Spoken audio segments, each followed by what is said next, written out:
Namaste and welcome.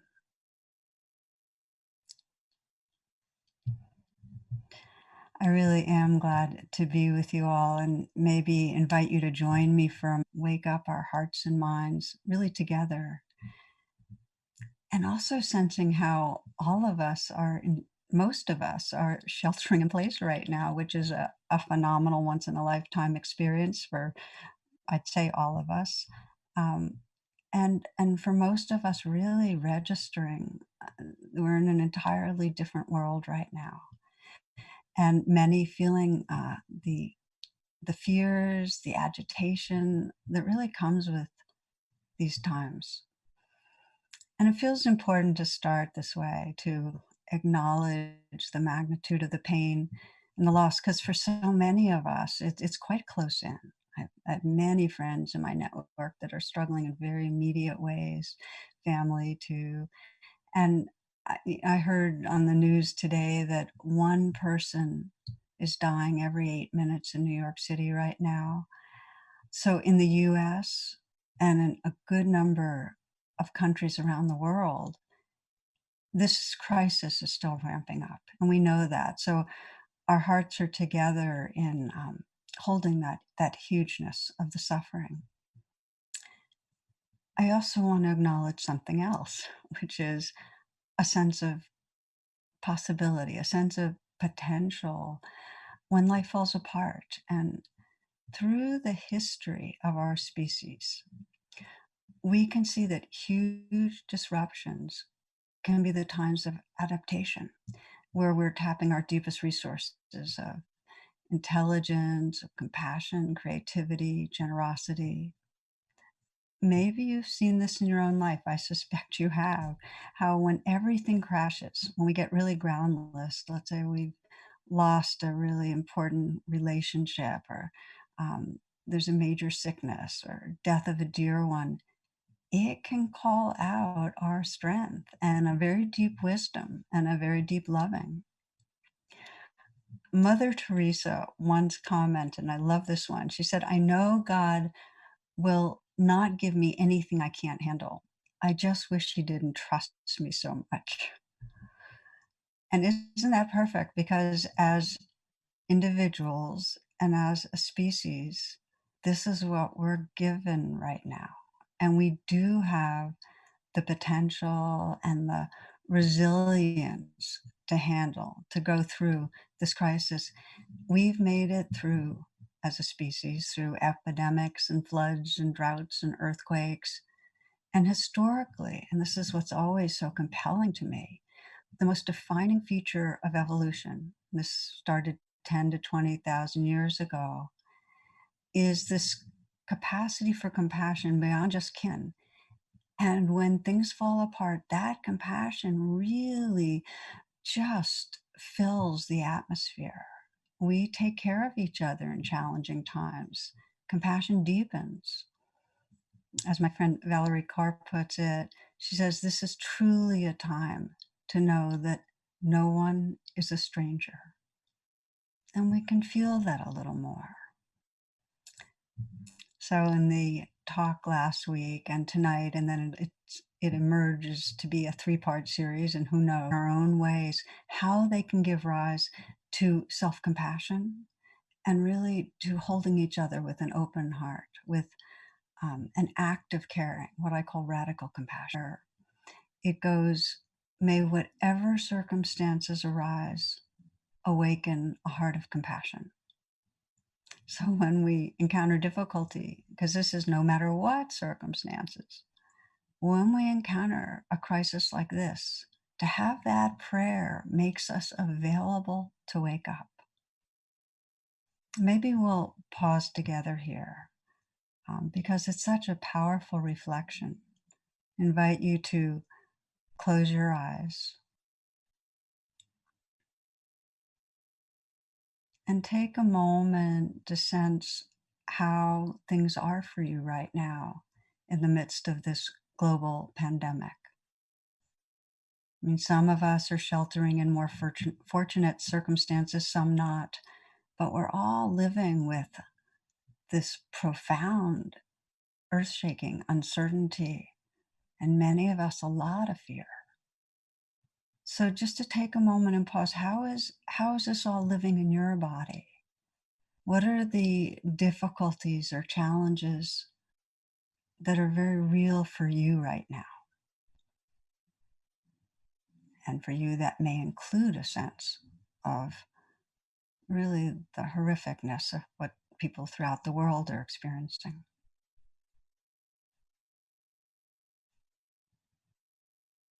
What are the difficulties?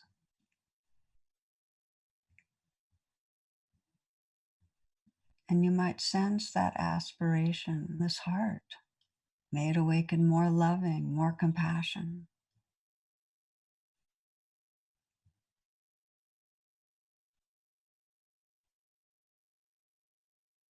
You might imagine what it'd be like if prayer front and center,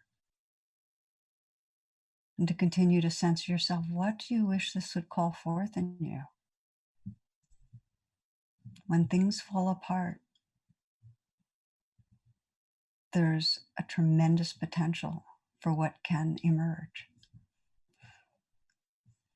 So, my friends, this is, and you can open your eyes, this is our shared inquiry right now. How these times of feeling unusually vulnerable, fearful, might call forth our best.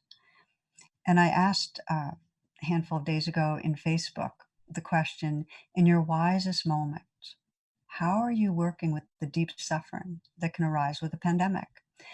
And I want to say that the responses were really inspiring, and I invite you to check them out. Quite beautiful collective wisdom gives so much hope, our capacity for this wisdom. So the responses, well, there was a range of creative pathways people are using for inner healing: yoga, meditation, breathing, tapping, gardening, walking in nature. Beautiful. A lot of people talked about gratitude, that here we are in really painful times, but this, what can we be grateful for? Pausing with the simple things, whether it's the beauty of spring that we're seeing, or the sweetness of another being that we're with, or seeing other people be kind. One person wrote, my constant mantra is thank you, thank you, thank you, for breath, for life, for safety, for this opportunity to go within. So that's one very powerful way with this Bodhisattva aspiration, is say thank you more to this life. Now, for a huge number of people in the response, it was presence, to face and be with vulnerability. And really, this is the heart of the Bodhisattva path, which is the path of an awakening being, which is all of us, which is that courage to go ahead and face the fear, to be with it.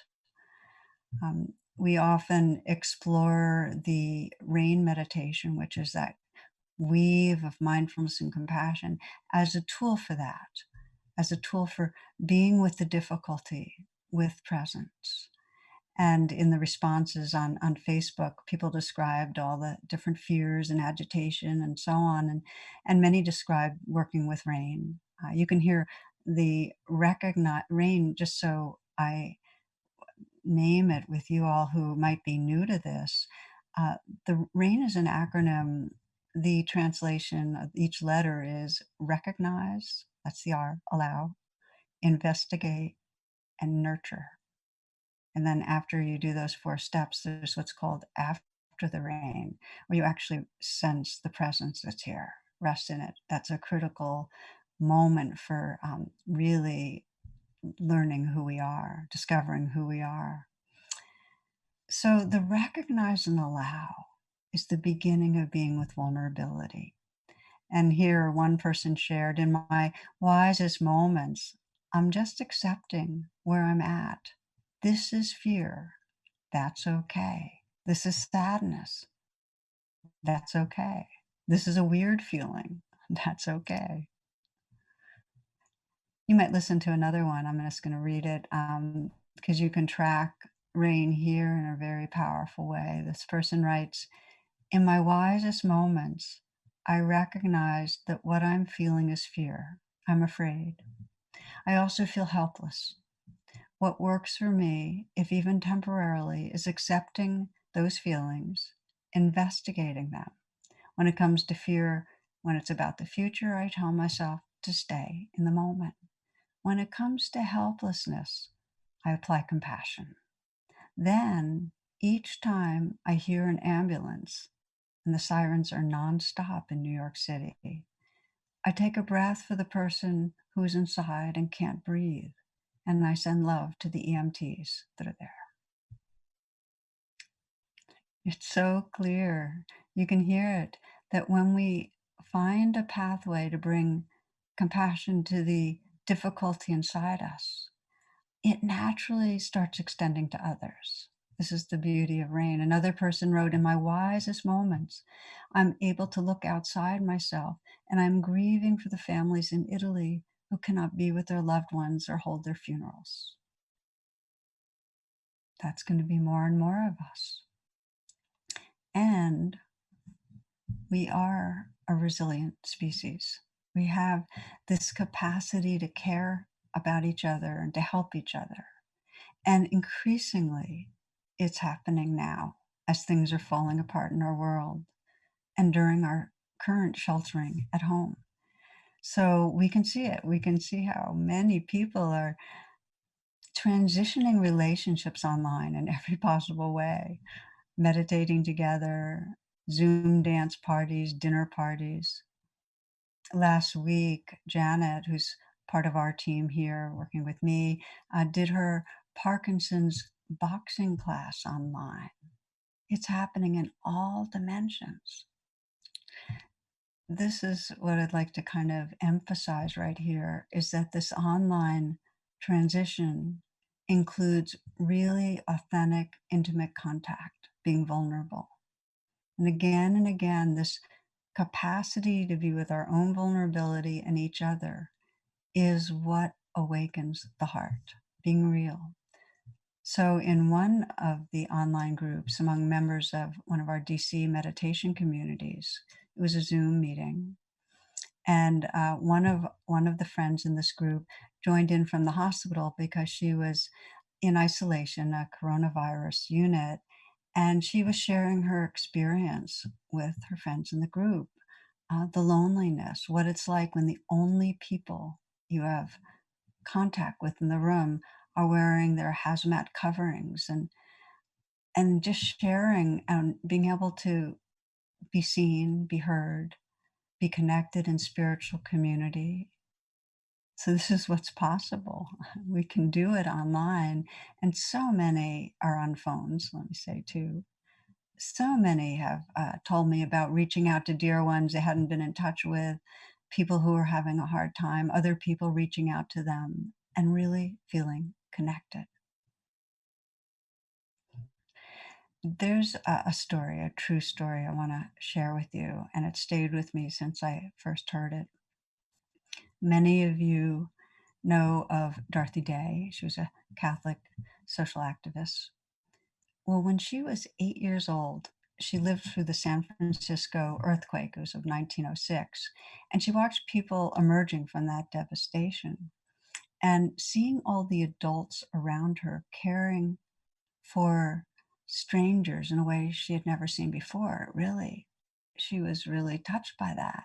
And with the clear sightedness of a child, she sees that they knew how to do this all along and asks a question. She asks, why can't we live this way all the time? You might think about that for a moment. And what if we really brought our heart to that inquiry? That we sense when things fall apart, when we get kind of thrown out of any normal habit pattern, and when we sense our shared vulnerability, we respond with such care. There's such beauty to the human heart. What would make it possible to live that way all the time? So, for the remainder of this talk and next week, this is what I'd like to explore, how this sheltering and love can really be a lifetime practice, letting these difficult times grow our connectedness in a way that endures, that really changes our planet and how we take care of each other, how we take care of the most vulnerable, how we take care of our earth. And it requires a training because we forget. This is what's right in front of us. We know that in our habitual routines, we in some way go into lockdown in a different way. We lock down our vulnerability. So there's a training on how we can stay connected with that tenderness inside ourselves and with each other. I teach about this in my book on radical compassion because there are a handful of habits of the heart that we develop that come out during crisis and that get lost. We go back into trance.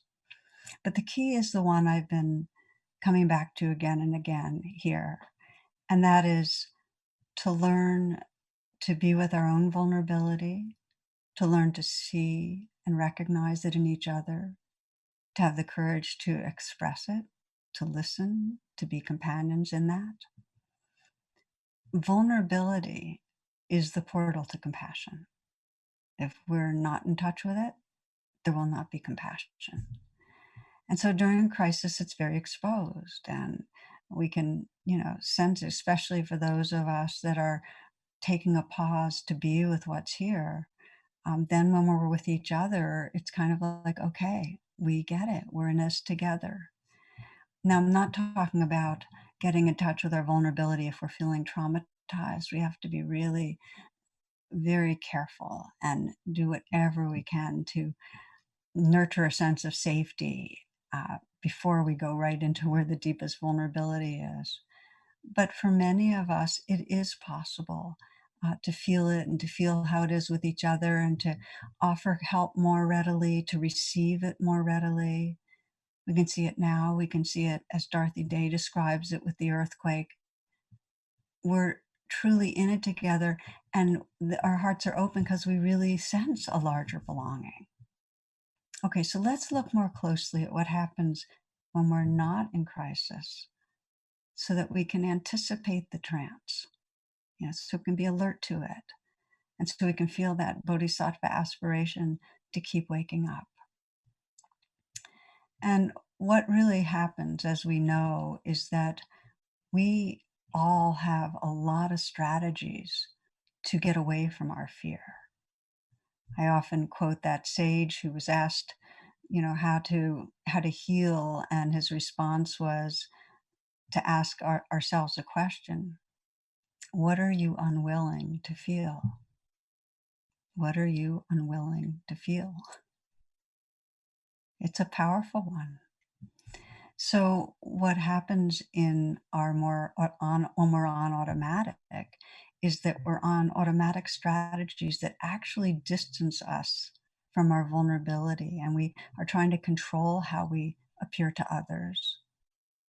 If we look closely at our interactions, we'll see how much of what we're doing is to have a certain impression, to have other people have a certain experience of us.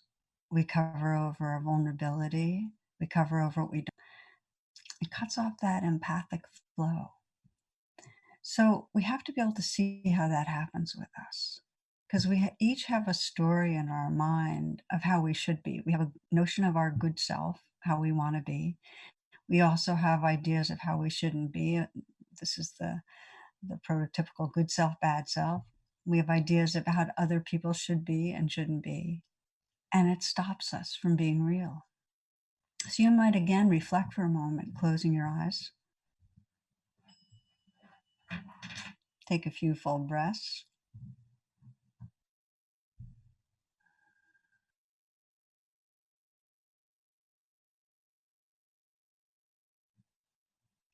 So we're exploring here how when we're on automatic, we cover over our realness.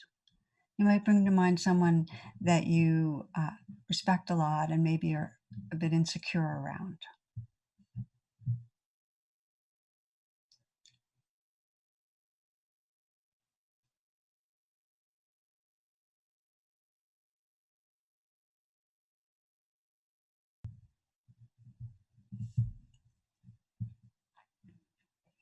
And when you have that person in mind, you might ask yourself, what is it I really want them to see about me?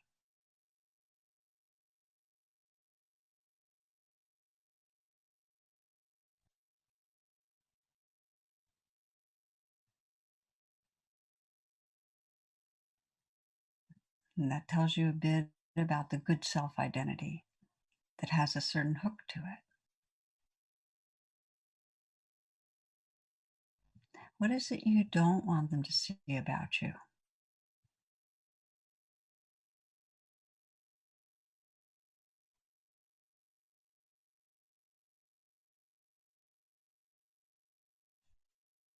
If you bring to mind a certain situation with them, being with that person, can you get a sense of what you do to present the good self and cover over the not good self?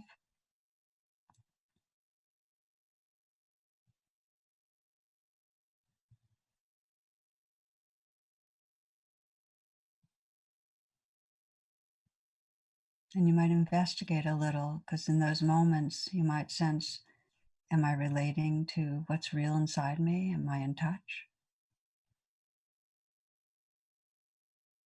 And am I noticing who that other person is? What's real for them? And just notice the degree of being cut off from realness, from your true strengths, your vulnerability, and your heart.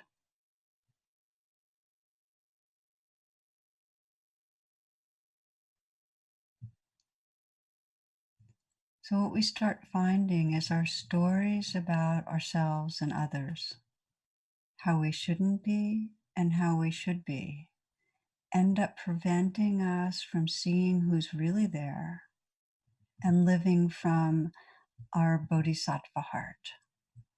I'd like to share with you a story that I feel brings this out in a beautiful way. Some of you might remember it. I think a year and a half ago or so, I shared it. It's told by Terry Dobson, who spent a lot of time in Japan when he was younger studying Aikido, which is the art of reconciliation. And he received a basic teaching, which is whoever has the mind to fight has broken their connection with the universe. Okay. So Terry was young and he was tough. And while he saw the wisdom in this teaching, part of him wanted to prove himself more physically. So you can start to get a sense of his story about himself. And of course, you'll hear about his story about others, because one afternoon he was on a train and a big, drunk, dirty man, laborer's clothing, he boarded and he started yelling and he was very violent and he was cursing and he was swinging his fists around and he knocked a young woman with a baby into the laps of an elderly couple. And Terry figured this was his chance, and he felt tough and holy. This is the good self, and he was going to put an end to this guy's violence because this guy was a bad self. So he stood up, and he's clearly going to step in. And the drunk saw him, and now he focused his yelling at Terry. He said, "You're going to get a lesson," you know. And Terry gave him a look of disgust to egg him on. And the guy was about to rush at him when all of a sudden an old man in a kimono called out, "Hey." And then he beckoned the drunk man to come over to him. At first, he was belligerent. "Why the hell should I talk to you?" But the old man just beamed. He didn't have any fear or resentment. His eyes were sparkling, actually, with interest. He asked the drunk what he was drinking and just started talking to him. He told him about every evening how he would sit in the garden with his wife drinking sake and looking at their persimmon tree. The drunk was bewildered and he said, "Well, I like sake too." And then the old man said, "I'm sure you have a wonderful wife too." "No," replied the laborer to this so strangely friendly man in a softer, sullen tone. He said, "My wife, she died last year." The suddenly changed drunk hung his head in heavy sorrow, and then, gently swaying with the motion of the train, this big, burly man who was so threatening just moments ago, began to sob. He said, I don't got no wife. I don't got no home anymore. I lost my job. I don't got no money. I don't got nowhere to go. I'm so ashamed of myself. And big tears rolled down his cheeks, and a spasm of pure despair ripped through his body. My, the elderly man said with a heartfelt care, yet undiminished delight. He said, that's very difficult predicament indeed. Sit down here. Tell me about it. And Terry turned his head for the last look before leaving the now crowded train. The laborer was sprawled like a sack on the seat, his head in the old man's lap.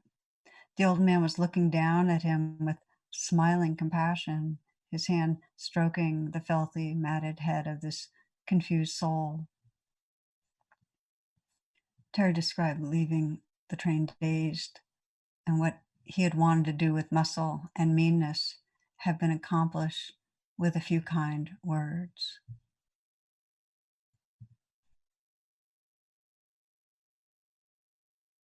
Whatever we practice regularly gets stronger.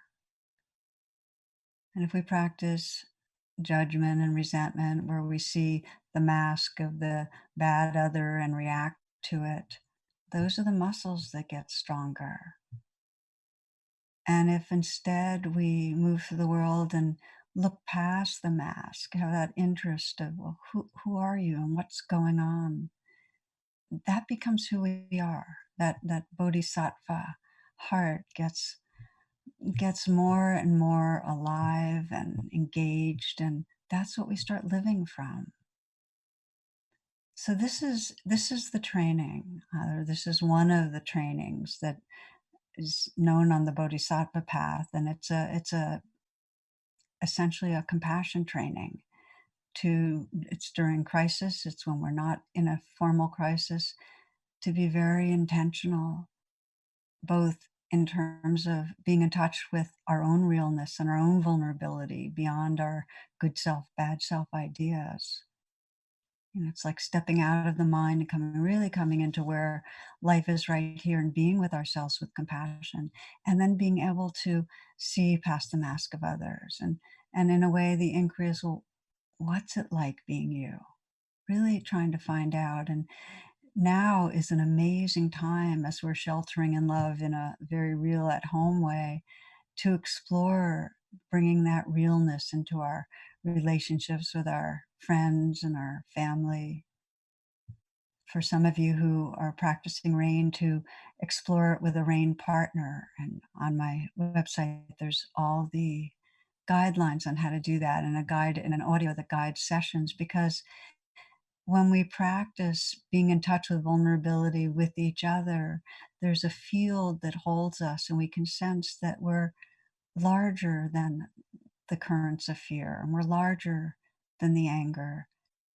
We're larger than the confusion, and it helps to be with another to sense that larger belonging.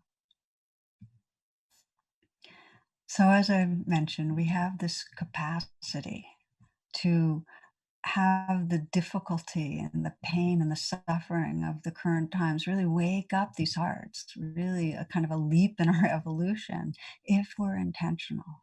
And it does get conditioned out of us.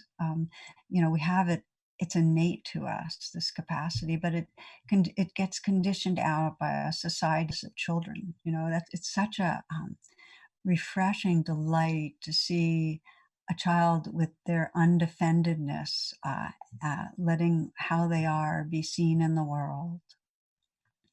Christy, who is my assistant here, sent me a really cool sharing. This is New York City school teacher who collected these epic quotes from children.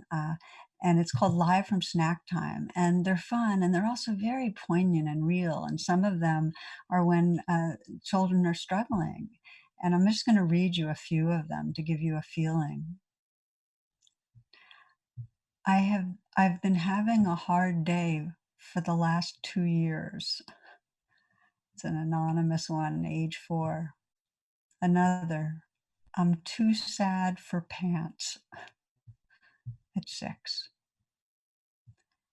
Don't wipe my tears away. I want to feel them on my face. Henry, age 2. And then one more. Can you give me a timeout? I want to be alone. Another anonymous, age 5. So, my friends, we're talking about this compassion training so that what's coming up here so naturally when the world falls apart is something that we can have as an enduring part of our world. And it comes from that courage to connect with inner vulnerability and then extending, seeing the realness in others. And the truth is, when this formal crisis passes, and it will, we are still fundamentally vulnerable. We'll all die. We lose all that we love. We're in a groundless world, even though we are constantly trying to find certainty. So we need the honesty and bravery to stay open to that essential uncertainty, and be real with ourselves and each other. And when we are, the gift of it is when we're courageously present with our own vulnerability in each other, we realize that it's our shared vulnerability, it's our world's pain, and we sense our belonging with each other.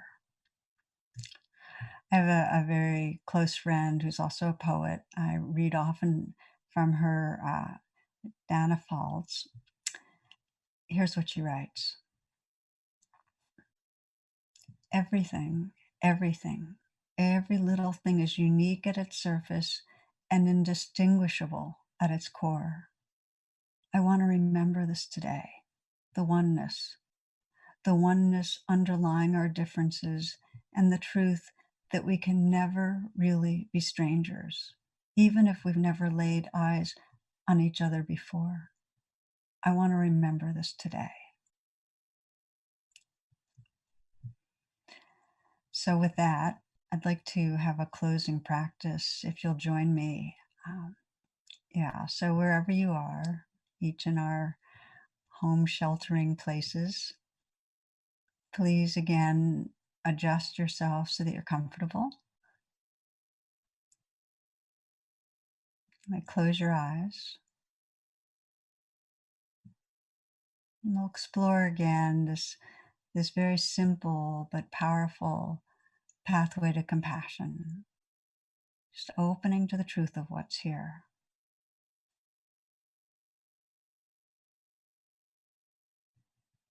You might begin by reminding yourself of your aspiration, that hope or longing you have for how what might be called forth in you as you move through these difficult times.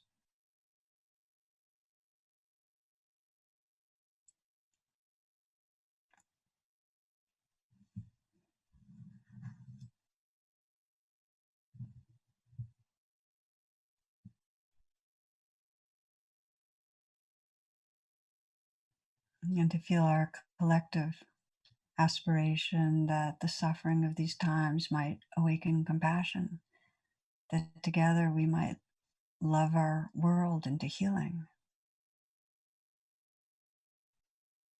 And with that kind of intentionality, invite you to check inside right now and see if anything for a healing acceptance and presence.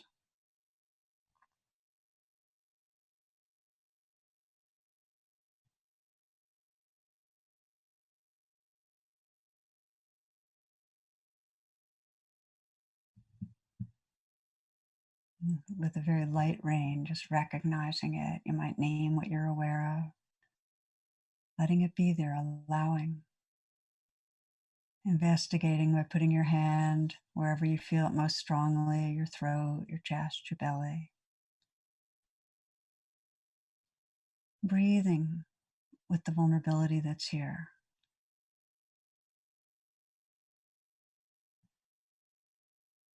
And letting your deep intention be to hold it with compassion. How much is it possible to meet this vulnerability with a tenderness of heart? Perhaps there are words that you'd like to say to yourself right now.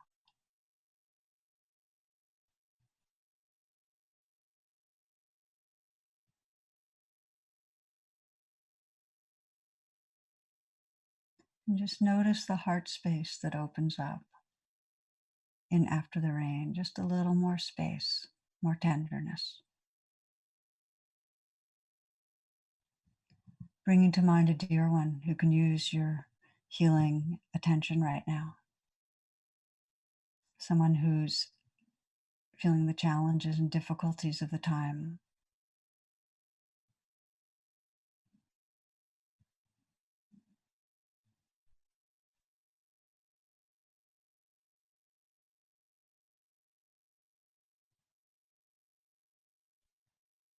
And bringing that person close in so you can ask that question, what's it like being you? And kind of listen in just to what your intuition is. What's it really like for this person right now? How might they be feeling afraid of what's going to happen?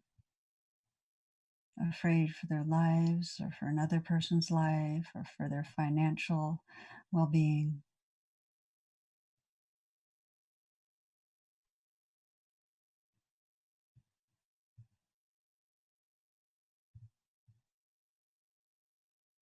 Feeling and allowing yourself to sense their vulnerability, as if you could breathe with it, as if you could put your hand on their heart right now, offering whatever message of care comes naturally.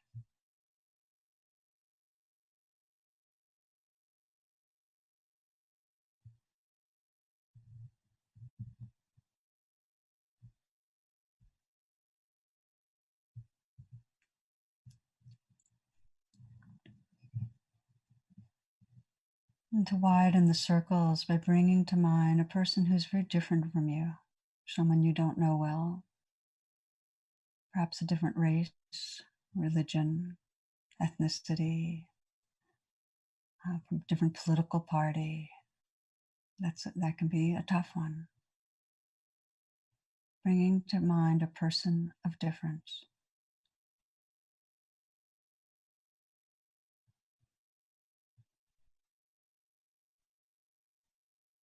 This is a time to truly have no one be a stranger. So leaning in a little, what's it like being you? Just wondering that.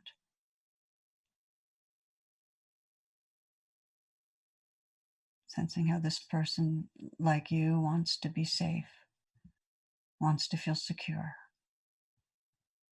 and may be feeling very threatened.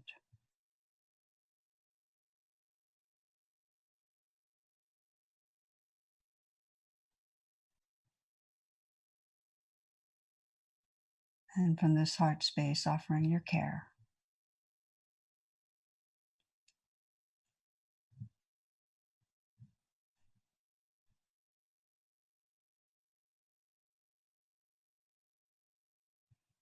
And now sense in this heart space that you're holding yourself,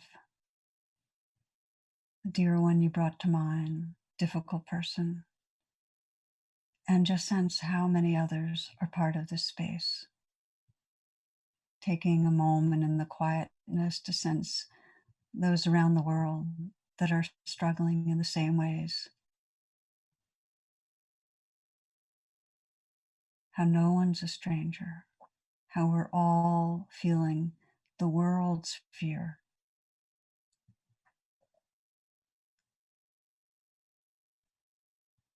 The universal fear.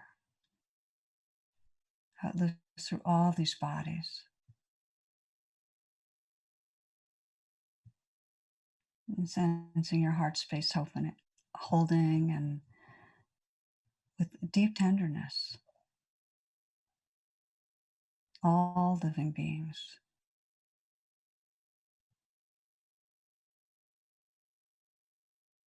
Sheltering in love with all beings.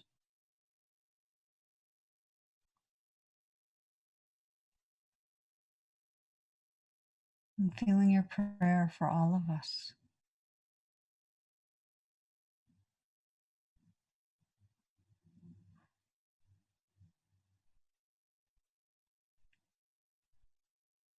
We sense our collective aspiration.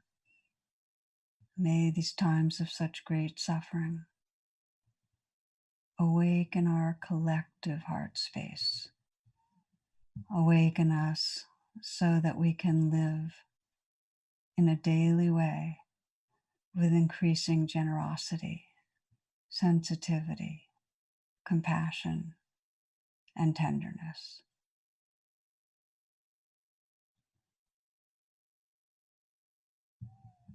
I'd like to close with a poem I love from James Baldwin.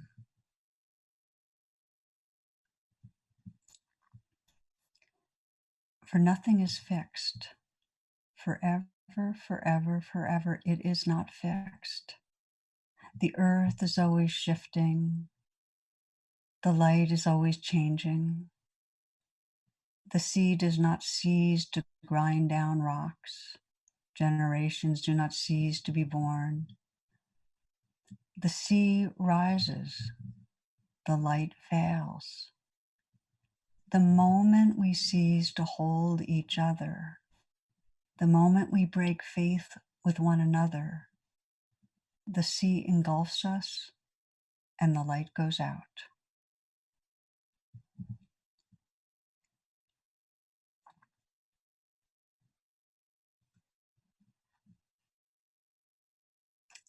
Thank you, my friends, for being part of this, and I'll look forward to being with you next week.